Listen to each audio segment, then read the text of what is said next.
ಕರ್ನಾಟಕಕ್ಕೆ ಬೆಲೆ ಏರಿಕೆ ಶಾಕ್. ಕರ್ನಾಟಕದ ಇನ್ಫ್ಲೇಷನ್ ರೇಟ್ ಮೊದಲು 3.27% ಇದ್ರೆ ಇವಾಗ ಅದು 5.14% ಆಗಿದೆ. ಅಷ್ಟೇ ಅಲ್ಲ, ಬೆಂಗಳೂರು ಮೆಟ್ರೋ ಟಿಕೆಟ್ ಪ್ರೈಸ್ ಕೂಡ ಜಾಸ್ತಿ ಆಗಿದೆ. ಮೊದಲೇನಾದ್ರೂ ನೀವು ಬೆಂಗಳೂರಲ್ಲಿ 2 ಕಿಲೋಮೀಟರ್ ಪ್ರಯಾಣ ಮಾಡಬೇಕು ಅಂದ್ರೆ ಮೆಟ್ರೋದಲ್ಲಿ 10 ರೂಪಾಯಿ ಟಿಕೆಟ್ ಪ್ರೈಸ್ ಇತ್ತು. ಬೈ ಗಾಡ್ ಗ್ರೇಸ್ ಇವಾಗ್ಲೂ ಕೂಡ 10 ರೂಪಾಯಿನೇ ಇದೆ. ಆದ್ರೆ 2 ಕಿಲೋಮೀಟರ್ ಗಿಂತ ಮೇಲೆ ಪ್ರಯಾಣ ಮಾಡೋ ಟಿಕೆಟ್ ಪ್ರೈಸ್ ಜಾಸ್ತಿ ಆಗಿದೆ. 2 ರಿಂದ 4 ಕಿಲೋಮೀಟರ್ ಪ್ರಯಾಣ ಮಾಡಬೇಕು ಅಂದ್ರೆ ಮೆಟ್ರೋದಲ್ಲಿ ಮೊದಲು 15 ರೂಪಾಯಿ ಆಗ್ತಿತ್ತು, ಆದ್ರೆ ಇವಾಗ ಅದು 20 ರೂಪಾಯಿ ಆಗಿದೆ. ಮತ್ತೆ 4 ರಿಂದ 6 ಕಿಲೋಮೀಟರ್ ಮೆಟ್ರೋ ಪ್ರಯಾಣ ಮಾಡಬೇಕು ಅಂದ್ರೆ ಮೊದಲು 20 ರೂಪಾಯಿ ಆಗ್ತಿತ್ತು, ಇವಾಗ 30 ರೂಪಾಯಿ ಆಗಿದೆ. ಮತ್ತೆ 4 ರಿಂದ 8 ಕಿಲೋಮೀಟರ್ ಪ್ರಯಾಣ ಮಾಡಬೇಕು ಅಂದ್ರೆ ಮೆಟ್ರೋದಲ್ಲಿ ಮೊದಲು 25 ರೂಪಾಯಿ ಆಗ್ತಿತ್ತು, ಇವಾಗ 40 ರೂಪಾಯಿ ಆಗಿದೆ. ಮತ್ತೆ ಯಾರು 20-25 ಕಿಲೋಮೀಟರ್ ಪ್ರಯಾಣ ಮಾಡಬೇಕು ಅಂದ್ರೆ ಮೊದಲು 60 ರೂಪಾಯಿ ಆಗ್ತಿತ್ತು ಮೆಟ್ರೋದಲ್ಲಿ, ಇವಾಗ 90 ರೂಪಾಯಿ ಆಗಿದೆ.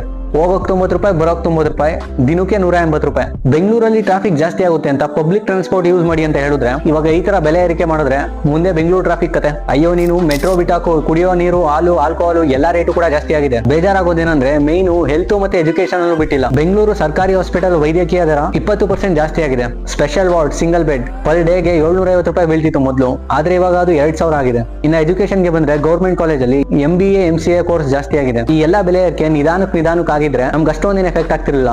ಆದ್ರೆ ಆಲ್ ಆಫ್ ಎ ಸಡನ್ ಒಂದೇ ಸಲ ಎಲ್ಲಾ ಬೆಲೆ ಏರಿಕೆ ಜಾಸ್ತಿ ಆಗಿರೋದ್ರಿಂದ ಜನರ ಪರಿಸ್ಥಿತಿ, ಅದರಲ್ಲೂ ಎಸ್ಪೆಷಲಿ ಬೆಂಗಳೂರಿನ ಜನರ ಪರಿಸ್ಥಿತಿ ಇಂತಹ ಹಲವು ಸಂಗತಿಗಳ ನಡುವೆ ನಮ್ಮನ್ನು ಕಾಡುವಂತಹ ಕಟ್ಟ ಕಡೆಯ ಪ್ರಶ್ನೆ, ಇದಕ್ಕೆಲ್ಲ ಕಾರಣ ಫ್ರೀ ಸ್ಕೀಮ್ಸ್ ಗಳಿರ್ಬೋದಾ? ಗೃಹ ಜ್ಯೋತಿ, ಫ್ರೀ ಬಸ್ಸು, ಗೃಹಲಕ್ಷ್ಮಿ, ನಿಮ್ಗೇನ್ ಅನ್ಸುತ್ತೆ ಕಮೆಂಟ್ ಮಾಡಿ. ಮತ್ತೆ ಹೋಗ್ತಾ ನಮ್ಮ ಪೇಜ್ ನ ಫಾಲೋ ಮಾಡೋದ್ ಮಾತ್ರ ಮರಿಬೇಡಿ.